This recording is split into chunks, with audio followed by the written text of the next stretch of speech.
Urten izan da lehenengo edizioa parte hartu ahal izan dutena. Agobiziko txapa jantzi dut aurten. Parte hartu dut Euskaraldian eta belarri prest. Nire txapa ikusi du eta bueno, orduan beti egiten dute nirekin berba euskeraz.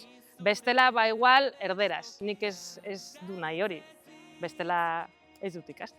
Urten pixka bat erronka bezala, bentsat ausartu naiz ikako txapa hartzen. Esperientzia oso positiboa izan da, azkenean ikuste zinun inguruko jendia eta ezagutze zinun parte hartzen zebiela. Esfortzu bat egingo dut euskaraz hitz egitea. Umiei be eskoletan eta behintzat Bergara mailan ipini jakuela txapa bat, ez?